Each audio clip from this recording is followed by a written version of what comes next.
In the capital, Kyiv, here's our international correspondent, Oleg Garin. The rush to Kyiv, a capital under attack. As we headed for the city this morning, there was little moving, apart from Ukrainian troops.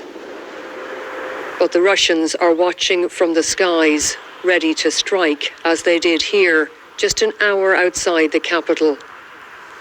Well, this is what we've come across on the road to Kyiv. This convoy was obviously travelling to the city to be part of the defence of Kyiv.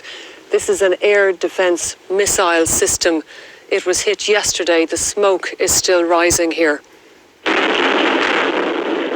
And here too, after an early morning strike on a block of flats near Kyiv's Giuliani airport.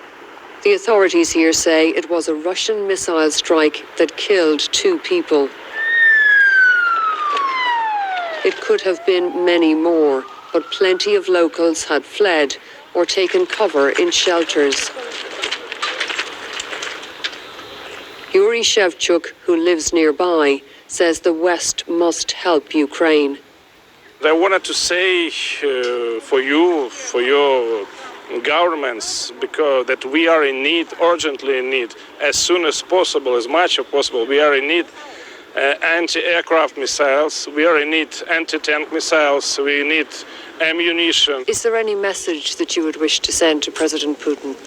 I wanted to say to President Putin that only one way for him, it's way to hell.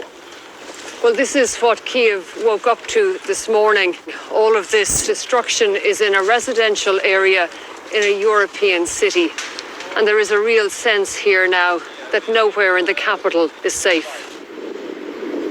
And so, much of Kyiv now looks like this, still standing, but bracing for impact.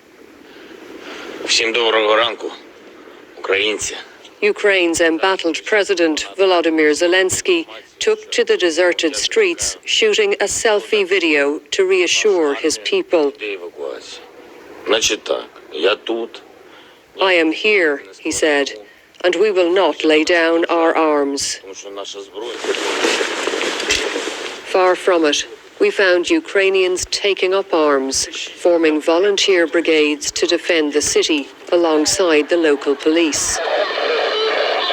Я не хочу жить, и многие мои побратимы не хотят жить в России. This volunteer, who goes by the nickname Maloy, said, I don't want to live in Russia, and my brothers in arms don't want that either.